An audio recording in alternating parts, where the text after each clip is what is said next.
The Adventures of the Saint, starring Vincent Price.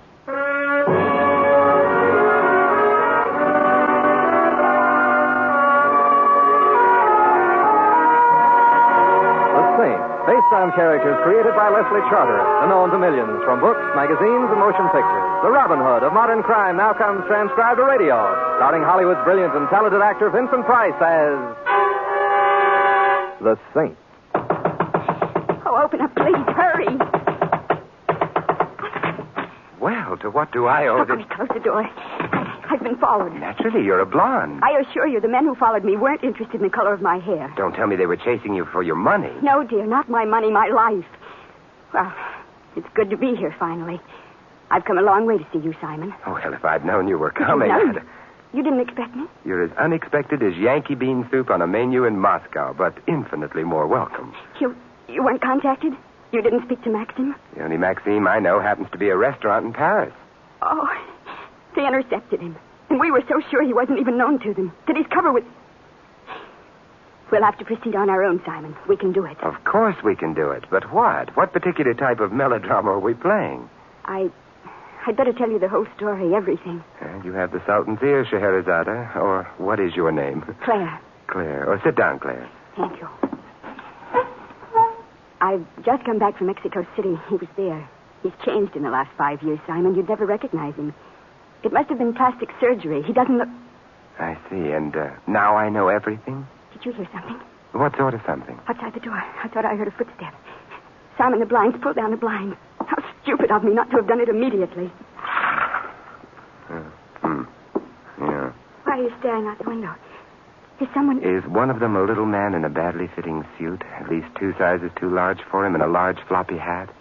He's there? Yeah, he's there. And the other one? The large one? And he's there, all of him. Oh, come away from the window, Simon. You needn't bother pulling the other blind down now. Who are they, Claire? Which wild Halloween are those 2 types left over from? How many more of them are there? How many more? Hundreds, Simon, perhaps thousands. We'll never know exactly. We must go, Simon, at once. Well, shouldn't we have a little explaining before we do any going? There isn't time. Those 2 down there will be coming up soon, and when they do... You must trust me, Simon, you must. Come on, Claire.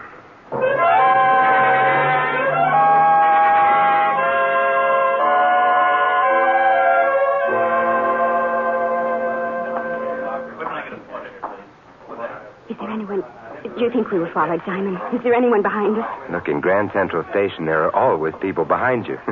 Tell me, are we meeting a train or taking one? Train? What makes you think we're taking a train, Simon? Well, I should have warned you. Every now and then I get a little irrational. Like thinking the reason we're here in a railroad terminal has something to do with a train. Did I say something to frighten Kiss me. Huh? Quick, hold me tight and kiss me as if you meant it. As if I meant it. You mean there's another way? So that's why we came here. We must do this more often. No, don't talk. I'm your sweetheart, and I'm going away. Kiss me again. Coax me. Please, this is no time to joke. He's watching us. Kiss me. Well, I'll force myself. Whew, Simon Templar, you dog, you. He's gone. I must remember to do something very nice for him sometime. And now, sweetheart, what does... And now, sweetheart, we really do say goodbye. We what? We say goodbye. Well, come now. Don't look so bewildered. Oh, but sweetheart... Goodbye, Simon. And thanks for the use of the hall.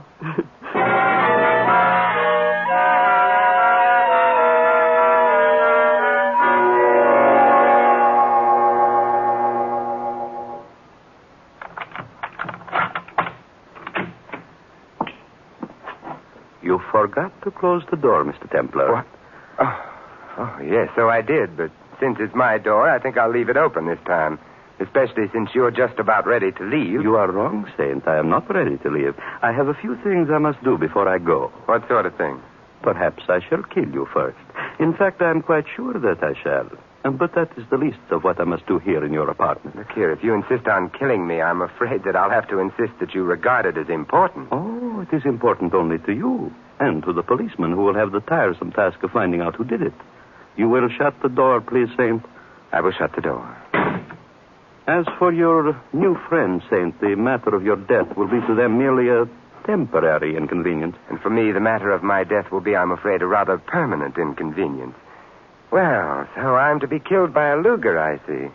So glad it isn't one of the cheaper guns. Ah, how splendidly you whistle as you pass the graveyard. It is too bad, too bad. You could have been so useful to us. Us? You mean there are more at home like you? There are more. Perhaps there are not as many as there should be, but we make up for our numerical deficiency by knowing that right is on our side. It should be a great comfort to me as I lie in my coffin to know that I wasn't murdered by bad men, but by good men. It is a great pity you did not think along those lines before, Templar. Before? Before what? Before you decided to join them instead of us. It is almost midnight. I hope we shall not have to wait very much longer. We are waiting for someone? A messenger with a package for you. A package? How nice. Aren't you just dying to know what's in it? Hardly, since I am the one who sent it to you. When the boy arrives, Templar, you will go to the door and accept the package. Oh, I will, huh? Indeed you will, and I shall be right behind you. And so will this Luger. Needless to say, my friend, any attempt to seek help from the messenger will result in not only your execution, but the boy's as well. You play dirty poker, don't you? Who are you? Oh, it does not matter who I am. Well, it does to me. I always like to know who I'm being murdered by. Oh, I am called Maxime. Maxime? So you're Maxime? You have heard of me? Oh, but of course. She learned about me in Mexico City. I despise people who are abnormally inquisitive, just as you must. But by she, I suppose you mean Claire? Ah, that is what she calls herself now, eh? Claire. She is very beautiful, is she not? Uh-huh. When I saw you kissing in the railroad station before, I almost envied you until I realized that you would soon be dead. What is it, Saint? No more whistling past the graveyard? I was just thinking. So you were the one we put on the little performance for in the railroad station, eh? Performance, eh? And until you saw Claire and me together, you imagined for some reason or other that I was at bat for your team. I see. Oh, please, Saint, do not waste the last moments of your life in resorting to childish ruses. I think prayer is much more fitting to the occasion. Don't you see, Maxine? Claire's reason for getting me to the railroad station was to make you think that she and I were on the same side. Yes, of course. And she was the one who knew that my train was due at that time, eh? Not you, she. I was supposed to know when you were to arrive? You received my letter, did you not? You must have. I received your answer. Oh, please, Saint, please stop clutching at straws. I am going to kill you. It is inevitable. You die as soon as I regain the package. Oh, yes, the package. It was fortunate that I had the good sense to send it ahead to you when the train stopped in Philadelphia, was it not? I should have been dead by now if I had not done so. You know, Maxime, I find myself in a very unusual position. Oh, I quite agree. It isn't every day that one gets killed. I meant it's unusual because if I weren't going to die by means of that efficient-looking little Luger of yours, I think I'd probably drop dead from a case of acute curiosity. Just what... The messenger? My death knell, eh? Ask not for whom the bell tolls. It tolls for thee. Who is it? Messenger. Package for Templar. Do not open the door all the way. Act natural, perfectly natural. I will be right behind you. Remember, I shoot both you and the boy. Come on. You're going to open up a ranger. I want to go home. Coming, Henry. It's about time, and my name ain't Henry. It's Morris. Oh, mine's Simon. But in a few minutes, someone is going to change it to Mud. What's the matter? What'd you jump like that for? Something jab into your back? Jab into my back? No. It's an old family affliction. Spasms of the Calabasas. You must let me tell you about it. It always comes on not me. You don't tell about it. Tell your doctor. I got to get home and get some sleep. I'm pitching tomorrow. Pitching? Say, are you a pitcher? I'll say I am. I'm the best pitcher we got. Maybe you heard of our team, the Brooklyn Beavers? The Brooklyn Beavers? Of course I've heard of them. Yeah? Where? Where? Why? Well, everybody's heard of the Brooklyn Beavers, especially an old Yankee pitcher like me. I'm warning you, Sam. You pitch for the Yankees? Gee. Hey, look, maybe you can help me with Get something. rid of him, Saint, or I'll kill you. Gee, another spasm of the Calahoosas, huh? Still bad the things that happened to former pitchers. Yeah. Hey, look, mister, can you show me how to develop a good wind-up? Wind-up? You want me to show you how I used to wind up for a pitch? Gee, would you? Why, sure. Now, first you put this foot, the left one, out about 2 feet. 2 feet, uh-huh. Next, clasp the ball in both hands and raise your arms up over your head toward the back. As far back as they'll go. Like this? That's right. You're getting it. Then using all the strength in your legs, all the strength, now you suddenly kick back. Hey, what's that? Hey, what's that noise in there. Noise? It sounds like somebody got hurt and then fell down. What's this? Mice. Mice? Yes, big ones. You're nuts. And furthermore, you never pitched for no Yankees.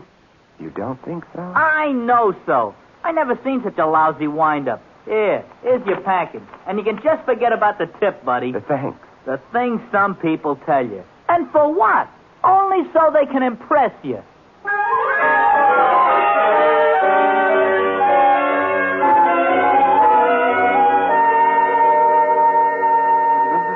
Come on, Maxine. Wake up.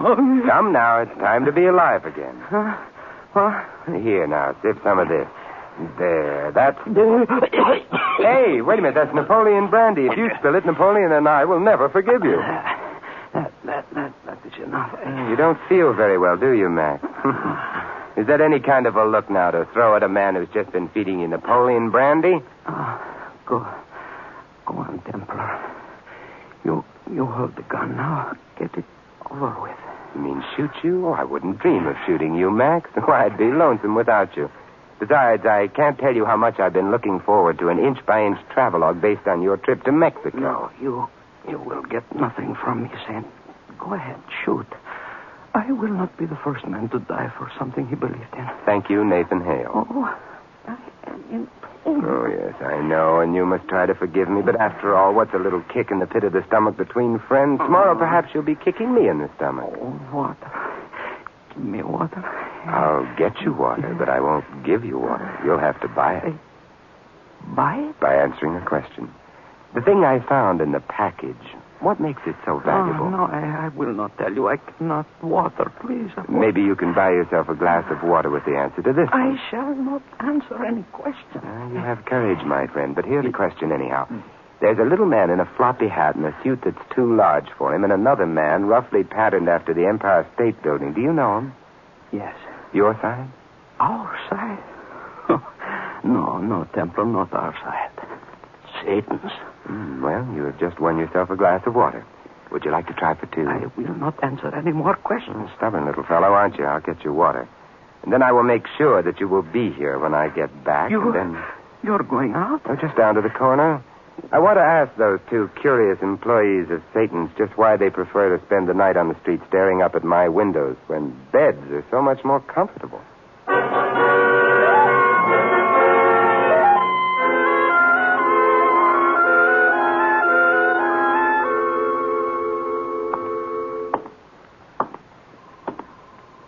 Excuse me. Yeah. What is it, Chewie? May I trouble you for a light? Why, yes, certainly. But my dear fellow, your cigarette is already lit. It is? You mean I've been smoking all this time and didn't eat... How mild can a cigarette be? You're gone now. No more talk. That's amazing. This is the first time in all these years I've ever heard the Empire State Building speak. And just what are you doing so far from 34th Street? Ran out on your foundation, You're gone now. Or I hurt. Ali. Gentleman is just trying to have fun, Ali. Ali? Didn't I read something recently about you and Rita Hayworth? You're gone now. You must forgive my friend, sir. He's very sensitive. Oh, and very inhospitable. Now, if you were visiting me in my home, or haven't you acquired squatter's rights to this stretch of sidewalk yet, I do not understand. Then I will be blunt. Exactly what about my windows is so fascinating to you and this Near Eastern gargantua that you make a career out of observing them? I'm afraid you are mistaken, sir. My friend and I arrived at this particular place only a moment ago. We were standing here ready to breathe fresh air, not to watch anyone's windows. I make him to go now, Victor. He's good. It's quite all right, Ali. Gentleman is just making talk. That's right, Ali. I'm just making talk. As I was telling a friend of mine before, a fellow named Maxime who recently returned from Mexico City, I said, Max, this thing you brought back from Mexico with you seems so absolutely worthless. But it must actually be very valuable since so many people are willing to commit murder for it. And Max just... He's good. I blackjack this man, Victor. I think I see you give signal. Is right thing I do? Exactly right, my dear Ali, exactly. And now if you will be so kind as to carry him to the car. I have a feeling the leader would like to have a talk with this man who calls himself the Saint.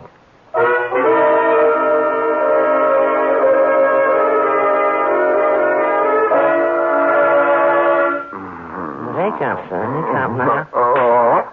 I said wake up. Herr Schmidt would like to talk to you. Huh? What? I said Herr Schmidt would like to have a talk with you. Tell him I never see anyone without an appointment. Oh. You'll be respectful while in the presence of the leader. The leader? He conducts an orchestra? Oh. Ask a civil question and you get a slap in the face. Now stand up, Saint. On your feet. That's all right, Victor. Mr. Tembler can remain seated if he wants to. You see, Victor, I can sit here if I want to. Yeah. And you? You must be Schmidt. That is correct. And now, Tembler, we will immediately get down to the business at hand. Where is it? You mean you live here and you don't know? I have no intention of wasting time listening to your misguided attempts at humor, Templar. You know the object to which I refer. I must have it at once. You hear? I hear, and 2 will get you 5. There are people in Germany who can also hear. Oh, for heaven's sake, Victor. You starting that face-slapping business again? I told you before. You have to be more respectful when the leader speaks to you. If you'll just untie my hands for a moment, I'll show both you and the leader exactly how much respect I have for both of you. For the last time, Templar, where is it? What? The glass, you swine. The little whiskey glass that other pig brought to you from Mexico. Oh, that. Huh? You know, I had a feeling it was that whiskey glass you were after. Well, where is it? Try the 5 and 10. Oh. You know, Victor, someone's going to have to cure you of that habit. You're going to hurt that hand someday. You will answer the leader's question. Where is the whiskey glass? I give the correct answer. Do I get to try for the giant jackpot? If you give the correct answer, son, you get to die simply and quickly. And without any of your annoying little touches, my friend Ali is so good at. Oh, you make it sound so attractive. The glass is in my apartment. You lie. Ali and Victor searched all over your apartment. The glass you're looking for is mixed in with all my other whiskey glasses. They all look alike. Again, you lie. I brought it back here, all of your whiskey glasses. No, that's dishonest. And the one we want is not amongst them.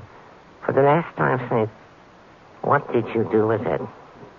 Very well, Vic. I guess I know when I'm licked. Uh-huh. Now you're getting wise. The glass is in a check locker at Grand Central Station. A check locker? The key to the locker. Where's the key? Well, I'd be very happy to go home and get it for you. That will not be necessary. Just tell us where the key is hidden. It's hidden in the lamp on my desk. In a lamp? Where in the lamp? In the socket, where the bulb screws on. Just unscrew the bulb and put your finger inside the socket. You'll get it. You'd better be telling the truth, Templar. I'll go at once, Herr Schmidt. You will come with me? Yeah. And him? He's well tied. Besides, Holly will return in a little while. And before you go, Victor, suppose you answer me a question. Uh-huh. Tell me, who is your tailor?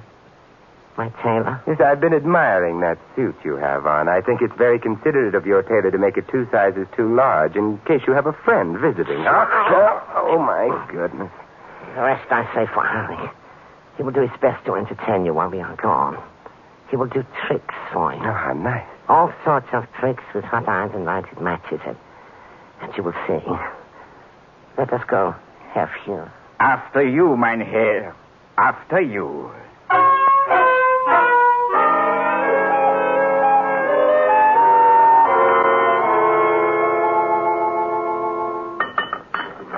Soon.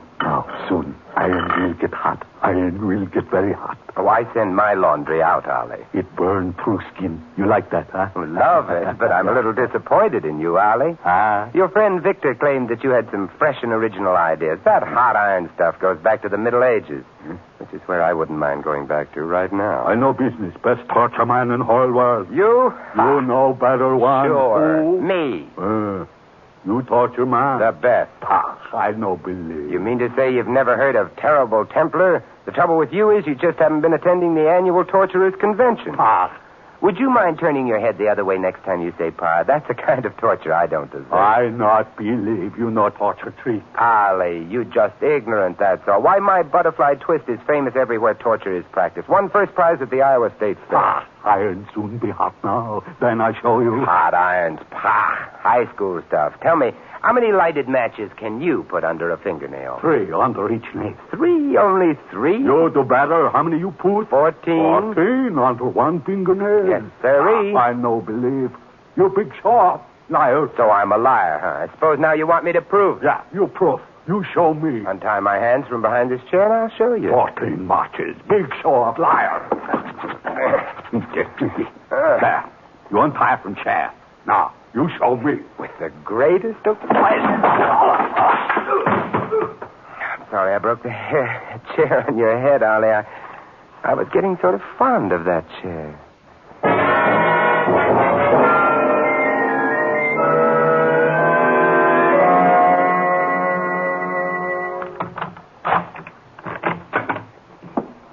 Hello, Simon. Sweetheart, you've come back to me. Yes, I've come back, but it's too late, I'm afraid. Oh, too late? Don't be silly, Claire. Grand Central Station's open all night, or should we do our kissing right here? Oh, please, Simon, I'm not in the mood for Banner.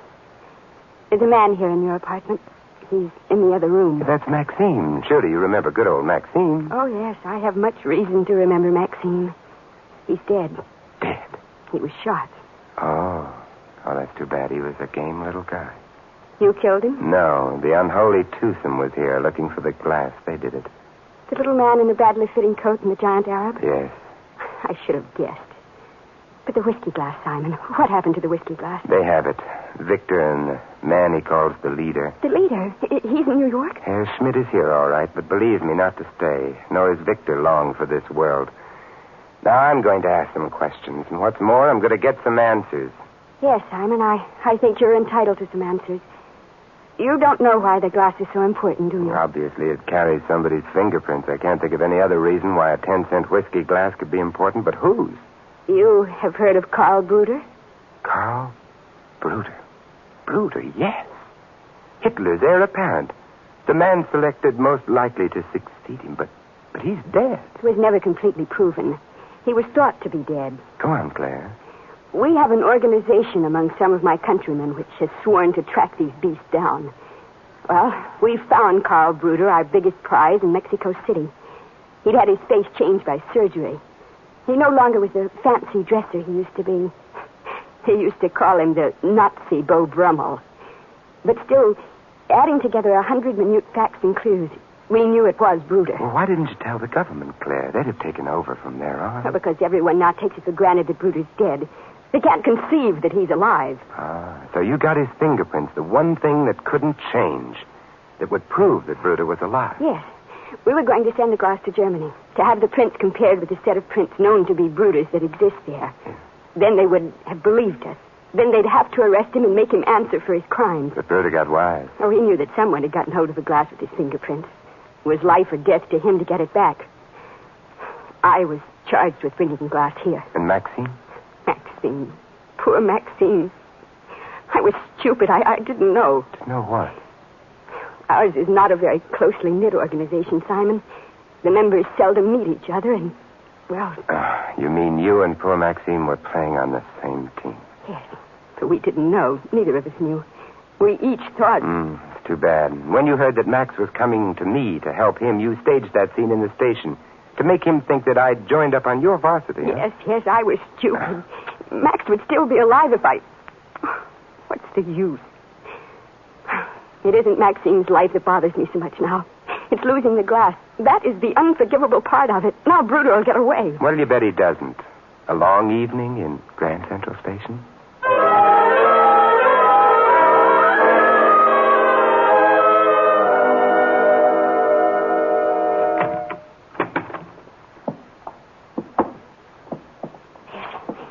There's no one here, Simon. Not even a light burning. No, and I was sure that... Welcome back, Mr. Templar. How good of you to return. Yes, Templar. How good of you to return. And we thought you didn't especially care for our hospitality. Or was it just poor you didn't care for things? Ollie? Torture man second class. What he doesn't know about our modern and improved methods would fill a morgue. I see you have brought a guest, Templar. How nice to have you here, my dear. Simon, I'm frightened. Frightened? You mustn't be frightened just because I'm holding a gun, my dear. Dying from a bullet is rather pleasant compared with some other ways. Yes, Mr. Templar. She isn't afraid of the gun, Victor. It's that suit you're wearing. Stop it, Saint. I'm warning you. Yeah, and I, too, am... Well, the leader hurt his finger. It's going to look terrible when you salute yourself in the mirror now. Enough! But then, leader, it's your own fault. A great big leader like you should know better than to put his finger in a live light socket. Enough! You will be quiet. You hear? Here? You're rattling the ruins of the Reichschancellery. And they're such lovely ruins. Good morning, Saint. You're only dealing with a poor, simple-minded alley now. I know. I had to use deception on poor, simple-minded Ali. But on you, I'll use force. That's what I use on poor, simple-minded Victor and the glorious leader. How does it feel to be looking down the wrong end of a Luger for once, boys? Only for you and others like you, it's the right end. Very well. You have won, Templar. But you still must prove that I, Johann Schmidt, am Karl Bruder. And without the glass... Yes, that's true. I do not have the glass you have. Ah, how unfortunate for you. But I have a roll of film. Film? Yes, I dusted the glass with powder and photographed the prints. So I've got the fingerprints. And more important, I've got the leader, right? Very well, Templar. You've got me. Yes, Johann Schmidt, I've got you, too. But it's Bruder who's the star attraction in my show. But I am Bruder. You're Bruder, huh? And you think Johann Schmidt, the German equivalent of John Smith, is the ideal alias for a wanted man? It was an easy name. It was... And the hotshot Führer lets little Victor precede him from a room. Oh, come. If you were the leader, loudmouth, the Dictators' Union would have you up on charges for that one. But he is the leader. He's Bruder, I swear it. Sure, and Claire and I are Hansel and Gretel. You're Karl Bruder, little man. That's why you wear such a badly fitting suit. Bruder was the Nazi Beau Brummel, so your disguise called for you to get as far away from elegance as you could, didn't it? No, it is not true. Schmidt is Karl Bruder. You still think enough of good clothes to get furious every time someone makes a crack about your appearance, don't you? Look at you. Oh, that suit looks awful, Victor. It's got enough room in it for 3 ugly little tramps like you. You dumb swine. See? There you go again, the furious Führer. You know, when you get mad, you look just like that other tramp. Adolf, that is. But why worry about your clothes at a time like this, Bruder? What do you care what you wear when they hang you?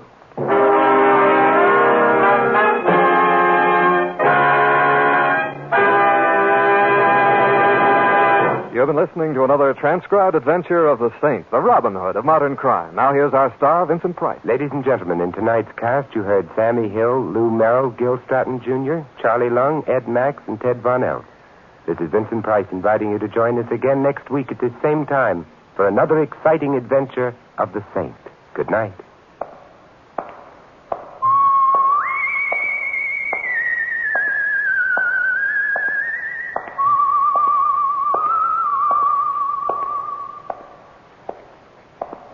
Next, Sam Spade on NBC.